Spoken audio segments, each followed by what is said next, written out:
Wilt management. ಅವಾಗಲೇ ನಾನು rest ಬಗ್ಗೆ, ಸ್ಟ್ರೆಸ್ ಬಗ್ಗೆ ಹೇಳ್ಬೇಕಾದ್ರೆ ಹೇಳ್ತಾ ಇದ್ದೆ. ಸ್ಟ್ರೆಸ್ ಬಗ್ಗೆ ಹೇಳ್ಬೇಕಾದ್ರೆ ಏನು ಹೇಳಿದೆ, ರೆಸ್ಟು ಮತ್ತು ಸ್ಟ್ರೆಸ್ಸಿನ ನಡುವೆ ಕರೆಕ್ಟಾಗಿ ನಾವು ಆ ಪ್ರೊಸೀಜರ್ನ ಫಾಲೋ ಮಾಡದೆ ಹೋದರೆ ವಿಲ್ಟು ಹೆಚ್ಚಿಗೆ ಆಗುತ್ತೆ. ವಿಲ್ಟ್ಗೆ ಫಸ್ಟು ವಿಲ್ಟು 1 or 2 ಟ್ವಿಕ್ಸ್ ಅಲ್ಲಿ ಕಂಪ್ಲೀಟ್ ಯೆಲ್ಲೋಯಿಂಗ್, ಯಾಕಂದ್ರೆ ಮುಂದೆ ಇನ್ನೊಂದು ಯೆಲ್ಲೋಯಿಂಗ್ ಬರುತ್ತೆ, ತೋರಿಸ್ತೇನೆ. ಈ ಟೈಪು ಯೆಲ್ಲೋಯಿಂಗ್ ಆಗುತ್ತೆ. ಯೆಲ್ಲೋಯಿಂಗ್ ಆಗಿದೆ ಅಂದರೆ ಆ ಗಿಡಕ್ಕೆ ಇನ್ಫೆಕ್ಷನ್ನು ಒಂದು 3 ತಿಂಗಳು ಮುಂಚೆ ಆಗಿರುತ್ತೆ. Almost 3 months before. Already pathogen establish ಆದಮೇಲೆ ನಮಗೆ ಸಿಂಪ್ಟಮ್ ಗೊತ್ತಾಗುತ್ತೆ. That is the most dangerous part of the pathogen. ಯಾವಾಗ ಬೆಳಗ್ಗೆಯಿಂದನೂ ಹೇಳ್ತಾ ಇದ್ವಿ, it is a weak pathogen. ಅದು ನೇರವಾಗಿ ಗಿಡದ ಒಳಗಡೆ ಹೋಗುವ ಶಕ್ತಿ ಇಲ್ಲ. ಏನಾದ್ರು ಫಿಸಿಕಲ್ ಇಂಜುರೀಸ್ ಇದ್ದರೆ, ಡ್ಯಾಮೇಜಸ್ ಇದ್ದರೆ ಅದರ ಮೂಲಕ ಮಾತ್ರ ಒಳಗಡೆ ಹೋಗುತ್ತೆ. ಒಳಗಡೆ ಆ ಥರ ಹೋಗುತ್ತೆ ಅನ್ನೋದಕ್ಕೆ ಇದೇ ಸಾಕ್ಷಿ. ಏನಪ್ಪ ಅಂದರೆ, ಬೇರೆ ವಿಲ್ಟ್ ಬಂದರೆ, ಬೇರೆ ಥರ ಗಿಡಗಳು ಸೊರಗಿದ್ರೆ, ಈ ಬದನೆಕಾಯಿ ಬೇರೆ ಬೇರೆ ಗಿಡಗಳೆಲ್ಲ ನೋಡ್ತಿರ್ತೀವಿ. ಅವಾಗ ಏನಾಗುತ್ತೆ, ಈ ಥರ ಏನು ಡ್ಯಾಮೇಜ್ ಆಗಿದೆಯಲ್ಲ, ಇದು ಸ್ಟೆಮ್ ಒಳಗಡೆ ಇರ್ತಕ್ಕಂಥ ಝೈಲಮು, ಅದು ಕಂಪ್ಲೀಟ್ ಡ್ಯಾಮೇಜ್ ಆಗಿರುತ್ತೆ. ಬಟ್ ಇಲ್ಲಿ ನೋಡ್ರಿ, ಪ್ಯಾಚಿ ಪ್ಯಾಚಿ ಪ್ಯಾಚಿ ಡ್ಯಾಮೇಜ್ ಅಲ್ಲಲ್ಲಲ್ಲಲ್ಲೇ. ಅಂದರೆ ಎಲ್ಲಿ ಎಂಟ್ರಿ ಆಗಿರುತ್ತೋ ಅಲ್ಲೊಂದು ಚೂರು ಇನ್ಫೆಕ್ಟ್ ಮಾಡಿರ್ತೈತೆ, ಎಲ್ಲೆಲ್ಲಿ ಎಂಟ್ರಿ ಆಗಿರುತ್ತೋ ಅಲ್ಲಲ್ಲಿ ಇನ್ಫೆಕ್ಷನ್ ಮಾಡಿರ್ತೈತೆ.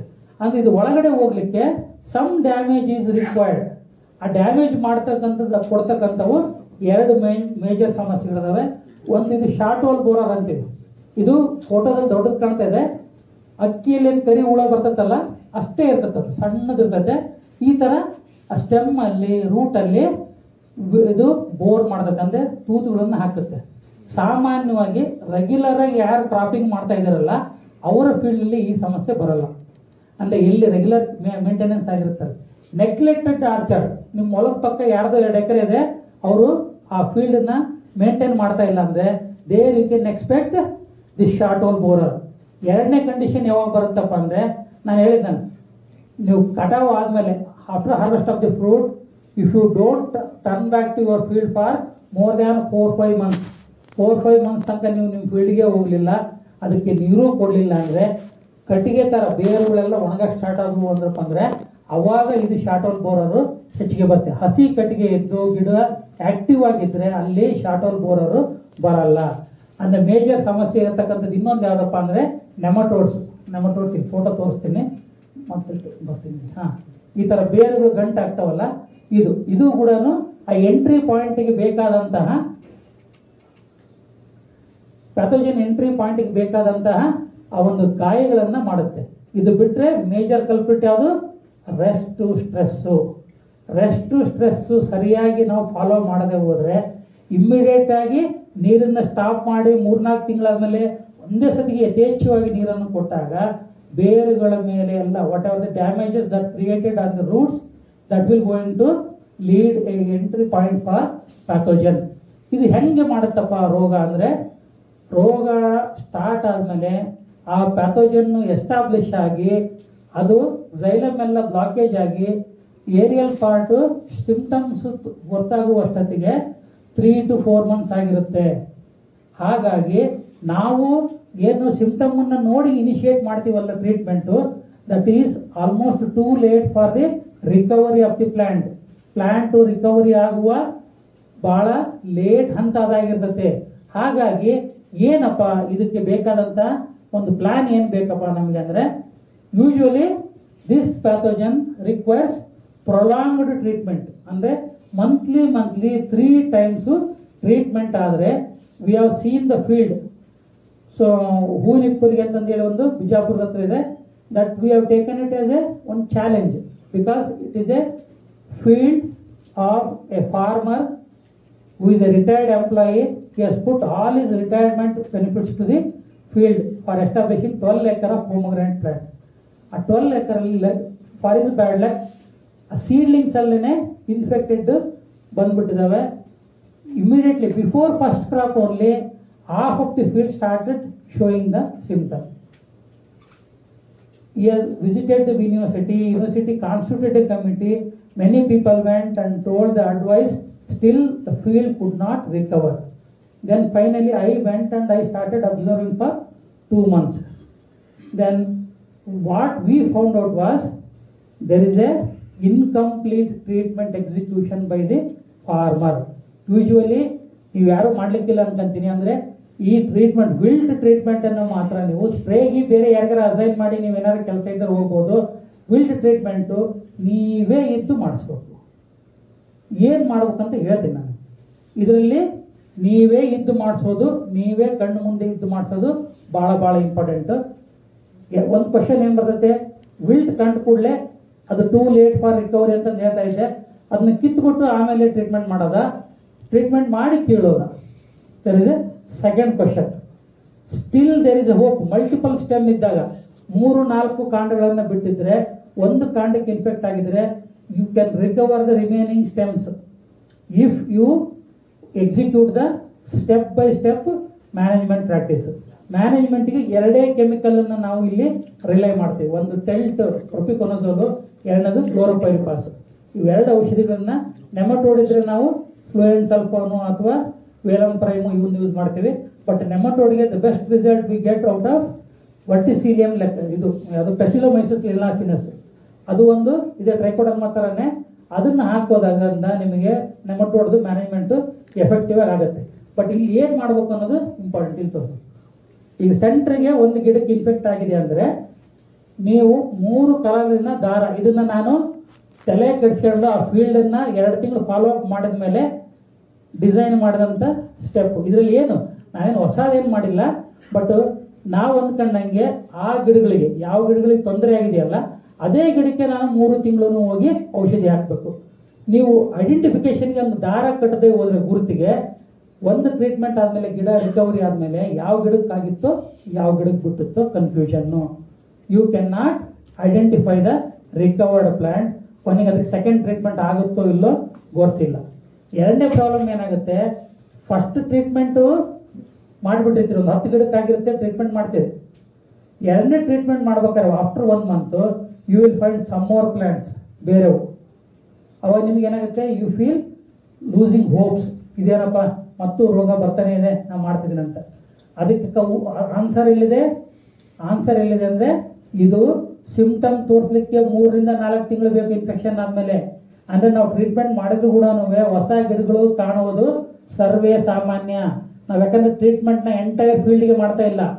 ಇವಾಗ ನಾವು ಎಲ್ಲಿ ಮಾಡ್ತಾ ಇದೀವಿ ಇನ್ಫೆಕ್ಷನ್ ಟ್ರೀಟ್ಮೆಂಟ್ ಅಂದರೆ, ಒಂದು ಗಿಡಕ್ಕಾಗಿದ್ದರೆ ಸುತ್ತು ಎಲ್ಲ ಸೇರಿಬಿಟ್ಟು 9 ಗಿಡಕ್ಕೆ ನಾವು ಟ್ರೀಟ್ಮೆಂಟ್ ಮಾಡಬೇಕು. ಸಪೋಸ್ 2 ಗಿಡಕ್ಕಾಗಿದ್ದರೆ ಅದನ್ನು ಸೆಂಟ್ರಿಗೆ ಹಾಕೊಂಡ್ಬಿಟ್ಟು 12 ಪ್ಲಾಂಟ್ಸ್ಗೆ ಟ್ರೀಟ್ಮೆಂಟ್ ಮಾಡಬೇಕು. ಐಡೆಂಟಿಫಿಕೇಶನ್ಗೆ 3 ಟೈಪ್ಸ್ ಆಫ್ ಟ್ಯಾಗು ಯೂಸ್ ಮಾಡಿ, ಕಲರ್ ಬೇರೆ ಬೇರೆ ಟ್ಯಾಗು ಏನು ಯೂಸ್ ಮಾಡ್ತೀರೋ ಮಾಡಿರಿ. 3 ಬಣ್ಣದನ್ನು ಯೂಸ್ ಮಾಡಬೇಕು. ಯಾಕೆ 3 ಬಣ್ಣ ಅಂದರೆ, ಫಸ್ಟ್ ಮಂತ್ ಯಾವುದಕ್ಕೆ ಟ್ರೀಟ್ ಮಾಡಿರ್ತಾರಲ್ಲ ಅದಕ್ಕೊಂದು ಕಲರ್ ಉಪಯೋಗಿಸ್ರಿ. ಅದಕ್ಕೆ 2 ಮತ್ತು 3ನೇ ಟ್ರೀಟ್ಮೆಂಟ್ ಬೇಕು. ಸೆಕೆಂಡ್ ಮಂತ್ ಟ್ರೀಟ್ಮೆಂಟ್ ಮಾಡ್ಬೇಕಾದ್ರೆ ಮತ್ತೆ ಹೊಸ ಗಿಡಗಳು ಕಾಣ್ತಾವಲ್ಲ, ಅದಕ್ಕೆ ಬೇರೆ ಕಲರ್ ಕೊಡ್ರಿ. ಯಾಕಂದ್ರೆ ಅದಕ್ಕೆ ಮತ್ತೆ 3 ಟ್ರೀಟ್ಮೆಂಟ್ ಆಗಬೇಕಲ್ಲ. ಒಂದೇ ಫೀಲ್ಡಲ್ಲಿ ಆ ಇನ್ಫೆಕ್ಟೆಡ್ ಪ್ಲಾಂಟ್ಸ್ಗೆ ಬೇರೆ ಬೇರೆ ಡೋಸೇಜ್ಗಳನ್ನು, ಬೇರೆ ಬೇರೆ ಲಾಂಗ್ ಆಫ್ ಟ್ರೀಟ್ಮೆಂಟನ್ನು ಎಕ್ಸಿಕ್ಯೂಟ್ ಮಾಡೋಕ್ಕೆ ಐಡೆಂಟಿಫಿಕೇಶನ್ ಇರಲಿಲ್ಲ ಅಂದರೆ ಕಷ್ಟ. ಮನೆಯಲ್ಲಿ ಹುಷಾರಿಲ್ದಾಗ ಡಾಕ್ಟ್ರು ಇದು 1 ವಾರ ಬೆಳಗ್ಗೆ ಮಧ್ಯಾಹ್ನ ರಾತ್ರಿ ತಗೋ, 2ನೇ ವಾರ 2 ಹೊತ್ತು ನುಂಗು, 3ನೇ ವಾರ 1 ಹೊತ್ತು ನುಂಗು ಅಂದರೆ ವಾರ ಲೆಕ್ಕ ಹಿಡ್ಕೊಳ್ದೆ ಹೋದ್ರೆ ಹೆಂಗಾಗುತ್ತೆ? ಹೇಳ್ತಾ ಅರ್ಥಾಗ್ತದ್ರಿ. 1 ವಾರ ಎಸ್ಪೆಷಲಿ ಕಣ್ಣಿನ ಆಪರೇಷನ್ ಆದಾಗ ಹೇಳ್ತಾರೆ, ಯಾರ ಕಣ್ಣು ಆಪರೇಷನ್ ಆಗಿದ್ರೆ ಯಾರ್ಯಾರಿಗೂ ಗೊತ್ತಾಗುತ್ತೆ. They will prescribe an antibiotic. First 1 week hourly ಬೇಸಿಸಲ್ಲಿ ಹಾಕಂತೀವಿ. ಸೆಕೆಂಡ್ ನೆಕ್ಸ್ಟು 3 hours ಒನ್ಸ್, ಅದ್ರ ನೆಕ್ಸ್ಟು 6 hours, ಅದ್ರ ನೆಕ್ಸ್ಟು 12 hours. ಅಂದರೆ ಆ ಟ್ರೀಟ್ಮೆಂಟ್ ಎಕ್ಸಿಕ್ಯೂಟ್ ಆಗ್ಬೇಕಂದ್ರೆ ಕಣ್ಣು ಆಪರೇಷನ್ ಮಾಡಿದ ದಿನ ಬೇಕು, 1 ವಾರ ಲೆಕ್ಕ ಹಿಡಿಯುವ ತಾಳ್ಮೆ ಬೇಕು. ಆ ಲೆಕ್ಕ ಹಿಡಿಲಿಲ್ಲ ಅಂದರೆ ಟ್ರೀಟ್ಮೆಂಟ್ ತಪ್ಪಿ ಹೋಗುತ್ತೆ. ಇಲ್ಲೂ ಕೂಡ 3 ನೀವು ಕಲರಿನ ದಾರಗಳನ್ನು ತಗೊಂಡು ಈ 9 ಗಿಡಕ್ಕೆ ಅಥವಾ 12 ಗಿಡಕ್ಕೆ ಎಷ್ಟು ಗಿಡಕ್ಕೆ ನಾವು ಟ್ರೀಟ್ಮೆಂಟ್ ಮಾಡ್ತೀವಲ್ಲ, ಫಸ್ಟ್ ಮಂತ್ ಯಾವ ಕಲರ್ ದಾರ ನಾವು ಟ್ರೀಟ್ಮೆಂಟ್ ಮಾಡಬೇಕು ಗುರುತಿಸ್ಬೇಕು. ಸೆಕೆಂಡ್ ಮಂತ್ ಯಾವ್ದು ಮಾಡ್ಬೇಕು ಅದಕ್ಕೆ ಬೇರೆ ಇಡಬೇಕು ಬಿಡಬೇಕು. 3ನೇದಕ್ಕೆ 3ನೇದು ಅಂದರೆ ಅವಾಗ ನಮಗೆ ಟ್ರೀಟ್ಮೆಂಟ್ ಕಂಪ್ಲೀಟ್ ಆಗಲಿಕ್ಕೆ ಸ್ಟಾರ್ಟ್ ಆಗುತ್ತೆ. ಅಂದರೆ ನಿಮ್ಮ ಫೀಲ್ಡಲ್ಲಿ ಇದು ವಿಲ್ಟ್ ಸ್ಟಾರ್ಟ್ ಆದರೆ ಎಷ್ಟು ತಿಂಗಳು ನಡೀತೈತೆ ಟ್ರೀಟ್ಮೆಂಟ್? 3 ತಿಂಗಳ ಒಂದಿಷ್ಟು ಗಿಡ ಕಾಣ್ತಾವಲ್ಲ, ಅದೇ ಕಂಟಿನ್ಯೂ ಎಷ್ಟಾಗುತ್ತೆ ಅವು ಟ್ರೀಟ್ಮೆಂಟ್ ಡ್ಯೂರೇಷನ್? 3 + 2 5 months, ಆಲ್ಮೋಸ್ಟ್ 5 monthsಗೆ ಯು ವಿಲ್ ಗೋಯಿಂಗ್ ಟು. ಯಾಕೆ ಮುಂದುವರಿಯಲ್ಲ 5 ತಿಂಗಳಿಗಿಂತ ಮುಂಚೆ ಅಂದರೆ, we have taken the precaution. ಯಾವ ಗಿಡಕ್ಕಾಗಿದೆಯಲ್ಲ ಅದು ಸ್ಪ್ರೆಡ್ ಆಗಲಾರ್ದಂಗೆ ಸೈಡಿನ ಎಲ್ಲವಕ್ಕೂ ಹಾಕಿರ್ತೀವಿ. There is a very very less possibility. ಇದು ಮಾಡ್ತಾ ಹೋದ್ರೆ 5ರಿಂದ 6ನೇ ತಿಂಗಳಿಗೆ ಮೋಸ್ಟ್ಲಿ ಯುವರ್ ಫೀಲ್ಡಲ್ಲಿ ಇರ್ತಕ್ಕಂಥ ಎಲ್ಲ ಗಿಡಗಳಿಗೆ, ಅಂದ್ರೆ ಇನ್ಫೆಕ್ಟೆಡ್ ಗಿಡಗಳಿಗೆ ನಾವು ಟ್ರೀಟ್ಮೆಂಟ್ ಮಾಡಿದಂಗೆ ಆಗುತ್ತೆ. ಏನು ಟ್ರೀಟ್ಮೆಂಟ್ ಮಾಡಬೇಕು, ಹೆಂಗೆ ಟ್ರೀಟ್ಮೆಂಟ್ ಮಾಡ್ಬೇಕು ಅನ್ನೋದೇ important point. ಟಿಲ್ಟು 2 ml per liter chlorpyrifos 2 formulation ಸಿಗುತ್ತೆ. 20 EC 50 EC. 20 EC ಆದರೆ 4 ml, 50 EC ಆದರೆ 2 ml per liter. ಈ ಥರ 2 ಮಿಶ್ರಣವನ್ನು ಮಾಡಿದ್ದನ್ನ ಯಾವಾಗ ಹಾಕಬೇಕು, ಎಷ್ಟು ಹಾಕಬೇಕು, ಯಾವ ಥರ ಹಾಕಬೇಕು, ಇವು 3 ಭಾಳ ಇಂಪಾರ್ಟೆಂಟ್. ಇವತ್ತು ನೀವು ನೀರು ಬಿಟ್ಟಿದ್ರೆ next 2 days you should not apply. ಯಾಕಂದ್ರೆ ಆಲ್ರೆಡಿ ಎಕ್ಸಸ್ ಮಾಯಿಶ್ಚರ್ ಇದ್ರೆ ಸಾಯಿಲಲ್ಲಿ ನೀವು ಹಾಕಿದ ಔಷಧಿ ರೂಟ್ ಝೋನ್ಗಿಂತ ಕೆಳಗಡೆ ಹೊರಟೋಗುತ್ತೆ. ಇದು ಅಡಿಷನಲ್ ಮಾಯಿಶ್ಚರ್, ಅಲ್ಲಿ ಬೇರೆಲ್ಲ ಆಲ್ರೆಡಿ ಮಾಯಿಶ್ಚರ್ ಇದೆ, ಇದು ಕೆಳಗಡೆ ಹೊರಟೋಗುತ್ತೆ. ಹಾಗಾಗಿ ನೀವು ಟ್ರೀಟ್ಮೆಂಟ್ ಮಾಡುವ 2 ದಿನ ಮುಂಚೆ ನೀರನ್ನು ಸ್ಟಾಪ್ ಮಾಡಬೇಕು. ಆ ಗಿಡಗಳ ಡ್ರಿಪ್ಪರನ್ನು ಮುಚ್ತೀರೋ ಏನು ಮಾಡ್ತೀರೋ ಆ ಗಿಡಗಳಿಗೆ, ಐಡೆಂಟಿಫೈಡ್ ಪ್ಲಾಂಟ್ಸ್ಗೆ you should stop irrigation 2 days before. ಆದಮೇಲೆ ಕೂಡ 2ರಿಂದ 3 ದಿನ ನೀರು ಕೊಡಬಾರ್ದು. ಅದರ್ವೈಸ್ ಆ ಕೆಮಿಕಲ್ಲು ಕೆಳಗಡೆ ಹೊರಟೋಗುತ್ತೆ. ಇದು ಇರಿಗೇಷನ್ ರೆಗ್ಯುಲೇಷನ್ ಬಗ್ಗೆ. ಯಾವ ಥರ ಹಾಕಬೇಕು, ಸುಮಾರು ಒಂದು 3 ವರ್ಷಕ್ಕಿಂತ ಚಿಕ್ಕ ಗಿಡಗಳಾದರೆ 4ರಿಂದ 5 ಲೀಟ್ರು, ಇಲ್ಲ ಅಂದರೆ ದೊಡ್ಡ ಗಿಡಗಳಿಗೆ 10 ಲೀಟ್ರ್ ಔಷಧಿ ಹಾಕಬೇಕು. ಯಾವ ಥರ ಹಾಕಬೇಕು ಅಂದರೆ ಗಿಡದ ಸುತ್ತಲಿನ ಮಣ್ಣು ಕಂಪ್ಲೀಟ್ ಆಗಿ ನೆನೆಯುವ ಥರ ನಿಧಾನವಾಗಿ ಅದನ್ನು ಸಮತಟ್ಟು ಮಾಡ್ಕೊಂಡು ಹಾಕಬೇಕು. ಆ ಟೈಮಲ್ಲಿ ಯೂಸ್ ಮಾಡ್ತಕ್ಕಂಥ ಇಂಪ್ಲಿಮೆಂಟ್ಸನ್ನು ಹೊಲ ತುಂಬ ತಗೊಂಡು ತಿರುಗಾಡಬಾರ್ದು.